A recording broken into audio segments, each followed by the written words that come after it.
आज हम बात कर रहे हैं कृति सेनन पर। उनका सफर आप देखें, बरेली की बर्फी से मिमी तक काफी इम्प्रेसिव रहा है। हाँ बिल्कुल, काफी इंटरेस्टिंग ग्रोथ रही है उनकी। लेकिन एक बात है जो उनके शुरुआती करियर से जुड़ी है, जो सुनने में मतलब थोड़ी अजीब लगती है। पता है आपको इसके बारे में? हाँ, मैंने भी सुना था। उन्होंने हाल ही में एक इंटरव्यू में बताया था इसके बारे में। और हाँ, ये वाकई थोड़ी अटपटी बात है ना? खासकर बॉलीवुड में, जहाँ आमतौर पर सुंदरता को तो प्लस पॉइंट माना जाता है। सही बात है। पर उन्हें सुनने में आया कि वो एक्टिंग के लिए कुछ ज्यादा ही खूबसूरत हैं। हाँ, यही। और ये भी कि स्क्रीन पर रियल दिखने के लिए उनमें कोई कमी, कोई इम्परफेक्शन होना चाहिए। तो ये क्या बात हुई? लो, ये तो एकदम उल्टी बात हो गई ना। बिल्कुल, ये थोड़ा सोचने पर मजबूर करता है। एक तरफ तो इंडस्ट्री ग्लैमर और लुक्स पर इतना फोकस करती है, हाँ। और दूसरी तरफ किसी की सुंदरता ही उसके आड़े आ जाए, ये थोड़ा अजीब है। तो इसके पीछे क्या सोच हो सकती है? मतलब कोई लॉजिक? शायद वो एक तरह की स्टीरियोटाइपिंग हो सकती है, जैसे कि जो बहुत सुंदर है वो शायद गंभीर या डी ग्लैम रोल में फिट नहीं बैठेगा। अच्छा। या शायद ऑडियंस कनेक्ट नहीं कर पाएगी, ऐसा कुछ सोचा होगा कि ज्यादा परफेक्ट चेहरा रियल नहीं लगता। मतलब सुंदरता और सीरियस एक्टिंग ये साथ नहीं चल सकते, ऐसी धारणा। हाँ, कुछ वैसी ही सोच लगती है, जो कि असल में टैलेंट को जज करने का बहुत ही गलत पैमाना है। बिल्कुल गलत। पर अच्छी बात यह है कि कृति ने इन बातों को ज्यादा तवज्जो नहीं दी। सही कहा।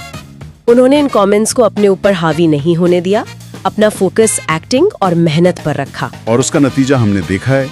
जैसे मिमी फिल्म को ही ले लीजिए। हाँ, मिमी तो एक बेहतरीन उदाहरण है। उस रोल के लिए, एक सरोगेट माँ के किरदार के लिए उन्होंने जो तैयारी की, सिर्फ इमोशनली नहीं, फिजिकली भी। हाँ, वो वजन बढ़ाना और फिर घटाना, वो किरदार निभाना आसान नहीं था। शारीरिक और भावनात्मक दोनों लेवल पर बहुत डिमांडिंग था। बिल्कुल, और उस परफॉर्मेंस ने दिखा दिया कि वो हर तरह का रोल कर सकती हैं, सिर्फ ग्लैमर डॉल नहीं है। एकदम सही, वो परफॉर्मेंस जबरदस्त थी। और फिर उसी मिमी के लिए उन्हें मिला नेशनल अवार्ड। हाँ, राष्ट्रीय पुरस्कार। अब सोचिए, जिन लोगों ने शुरुआत में कहा था कि वो बहुत ज्यादा खूबसूरत हैं, उनके लिए कितना बड़ा जवाब रहा होगा। बिल्कुल, इससे बड़ा प्रूफ और क्या हो सकता है कि आखिर में आपकी कला, आपकी मेहनत ही बोलती है, दिखावा नहीं। सही। यह अवार्ड सिर्फ उनकी अपनी जीत नहीं थी, बल्कि उस सोच पर भी एक सवाल था। हाँ, उस धारणा को चुनौती थी कि एक्टिंग के लिए एक खास तरीके से दिखना जरूरी है।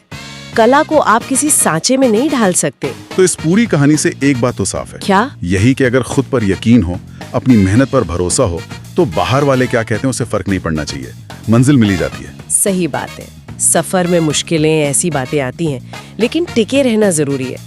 कृति की कहानी यही दिखाती है। और ये अनुभव एक और चीज पर सोचने को मजबूर करता है ना। हाँ, किस चीज पर? इसी पर कि हमारी एंटरटेनमेंट इंडस्ट्री में टैलेंट और लुक्स, यानी प्रतिभा और बाहरी रूप रंग, इसके बीच का जो संतुलन है, उसे कैसे देखा जाता है? हाँ, ये एक बड़ा सवाल है। क्या अब भी सुंदरता को टैलेंट से ऊपर रखा जाता है कई बार, या धीरे धीरे इंडस्ट्री बदल रही है? क्या कलाकार की क्षमता को अब ज्यादा महत्व मिल रहा है, या अभी भी वो पुरानी सोच हावी है? ये वाकई एक अहम मुद्दा है।